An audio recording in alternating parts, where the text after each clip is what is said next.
નમસ્કાર મિત્રો, દેશ અને દુનિયાના સુપરફાસ્ટ સમાચારમાં તમારું સ્વાગત છે। વાત કરીશું ડિજિટલ સુરક્ષાની। જગન્નાથ મંદિરમાં ભક્તોની સુરક્ષા માટે નવી ડિજિટલ સિસ્ટમ અમલમાં મુકાશે। આગળ વાત થશે પીએનજી કનેક્શનની। એલપીજી અછત વચ્ચે માર્ચ મહિનામાં 50,000થી વધુ નવા પીએનજી કનેક્શન આપવામાં આવ્યા છે। આગળ વાત થશે ગોલ્ડ પ્રાઇઝની। સોનાના ભાવમાં નજીવો ઘટાડો। આજે 24 કેરેટ સોનાનો ભાવ સ્થિર રહ્યો છે। આગળ વાત થશે ટ્રમ્પની મોટી ચેતવણી। ડોનાલ્ડ ટ્રમ્પે ઈરાન અને હથિયાર આપનારા દેશો ઉપર 50% ટેરિફ લાદવાની ધમકી આપી છે। આગળ વાત થશે યુદ્ધ વિરામ વાર્તા। અમેરિકા અને ઈરાન 2 અઠવાડિયા માટે યુદ્ધ રોકવા માટે સંમત થયા હોવાના અહેવાલ મળી રહ્યા છે। ત્યારે આગળ વાત થશે ઇઝરાયેલ હિઝબુલ્લાહની। લેબનોનમાં ઇઝરાયેલનો એર સ્ટ્રાઇક સામે આવ્યો છે। હિઝબુલ્લાહના વડા ભત્રીજાનું મોત થયા હોવાનો દાવો કરવામાં આવી રહ્યો છે।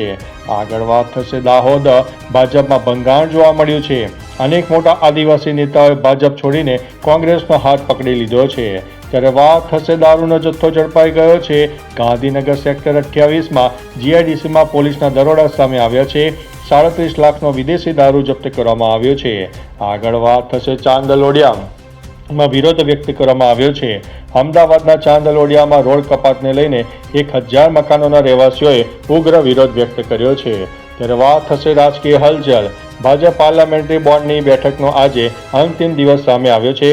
મહાનગરપાલિકાના નામોની જાહેરાત થઈ શકે છે। આગળ વાત થશે ભૂકંપના આંચકા। અમરેલીના રાજુલા અને જાફરાબાદમાં રાત્રે 3.5ની તીવ્રતાનો ભૂકંપનો આંચકો અનુભવાયો છે। ત્યારે આગળ વાત થશે ગરમીની મોટી આગાહી। હવામાન વિભાગ દ્વારા રાજ્યમાં ગરમીનું જોર વધવાની શક્યતા છે। તાપમાનમાં 2 થી 4 ડિગ્રીનો વધારો થઈ શકે છે। આગળ વાત કરીશું મલ્લિકાર્જુન ખડગેની। ગુજરાતીઓ પર કરેલી ટિપ્પણી બદલ માફી માંગવામાં આવી છે। કહ્યું છે હંમેશા ગુજરાતીઓ માટે સન્માન રહેશે। અન્ય મહત્વના સમાચારની વાત કરીએ તો વાયરલ વિડીયો એઆઈથી બનાવેલો છે। હર્ષ સંઘવી અને મહેસાણા કેસ મુદ્દે ગોપાલ ઇટાલિયાનો મોટો દાવો સામે આવ્યો છે। આગળ વાત થશે અમદાવાદની। બુલેટ ટ્રેન પ્રોજેક્ટ અંતર્ગત પોર્ટલ બીમ લોન્ચિંગની ઐતિહાસિક ક્ષણ સામે આવી ગઈ હતી અને આવી રીતે લગાવ્યો છે 1360 ટનની વજનનો પોર્ટલ બીમ। અન્ય મહત્વના સમાચારની વાત કરીએ તો આજનું હવામાન। આંધી તોફાન બાદ 8 રાજ્યોમાં ભારે વરસાદની આગાહી છે। 70 કિલોમીટરની ઝડપે પવન ફૂંકાશે। હવામાન વિભાગની મોટી ચેતવણી સામે આવી છે।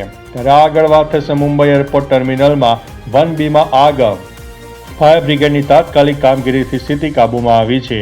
આગળ વાત થશે પાટણમાં સાંતલપુર નેશનલ હાઈવે પર અકસ્માતની ઘટના બની છે। ટેન્કર અને અલ્ટો કાર વચ્ચે ટક્કરમાં એક જ પરિવારના 4 લોકોના ઘટના સ્થળે મૃત્યુ થયા છે। 2 લોકો ગંભીર રીતે ઈજાગ્રસ્ત થયા છે। અન્ય મહત્વના સમાચારની વાત કરીએ તો 10 મિનિટમાં મહાવિનાશ। બેરુતમાં બ્લેક વેનસડે યોજાયો હતો।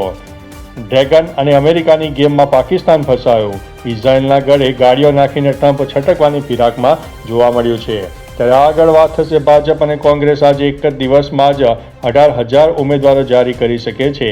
છેલ્લી ઘડી સુધી સસ્પેન્શનથી અનેક લોકોના હાર્ટબીટ વધી ગયા છે।